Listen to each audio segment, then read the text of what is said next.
मार्फत या आईला आपण काही विशिष्ट आजारासाठी आपण औषध दिलं होतं. आपण त्याच्या तोंडून ऐकूया की त्यांना हे औषध आपण कशाकडे दिलं होतं. नमस्कार आई, तुमचं नाव सांगा. तुझं नाव सांग ना. तुझं नाव करा. नाव सांगा. नाव चांगलं तसं झालं तुमचं सांग. पार्वती धुमाळ. पार्वती धुमाळ. बरं आई, हे तुम्हाला औषध कशाकडे दिलं होतं आपण. बघा, हे आपण समर्थ सक्सेस लाईफ या कंपनीचं सक्सेस आर्थो पावडर विटॅमॅक्स कॅप्सूल आणि 7 वंडर नोनी ज्यूस हे पॅरालिसिस साठी या आईनं दिलं होतं.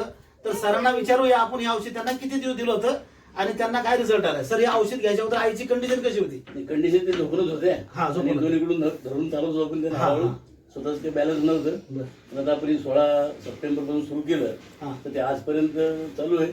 आणि जसं पाहिजे आपल्याला व्यवस्थित मिळाला चालू राहिलं. काही गाडीचा सपोर्ट चालतात, कधी स्वतःहून चालतात.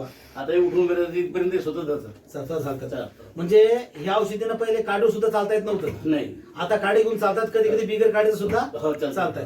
बरं, तुम्ही या मानव जेवढा समाज आहे आपला, आता प्रत्येकाला दीर्घ असे आजारच आहेत. कारण की अटॅक कधी येईल, काय येईल काही सांगता येत नाही. बरं, तुम्ही या समाजाला काय सांगू शकता, हे औषध घ्यायला पाहिजेत का नाही. मग घ्यावा जो प्रत्येकाने आपला अशी इच्छा आहे. मी त्या श्रीराम हॉस्पिटलमध्ये सुद्धा सांगितलं लोकांना. म्हटलं आम्ही लवटीची औषधी घेऊनच राहिलो, पण आमची एक शेवळा साहेबांची आयुर्वेदिक आलं मार्फत ते सुद्धा आम्ही सुरू केलं. त्याची किंमत कदाचित तुम्हाला पटणार नाही, पटन काही होणार नाही. त्याची किंमत पण मी त्यांना सांगली. 7,500 आहे ते. 3 आयटम आहे. तर 2 सकाळ संध्याकाळ गोळ्या आहे, 2 सकाळ संध्याकाळ पुढे आहे आणि 25 ml औषधी आहे सकाळी आणि ते कोमट पर्यंत घ्यायचं. तुम्ही औषध सॅटिस्फाईड आहेत. हो. ओके, चला, धन्यवाद.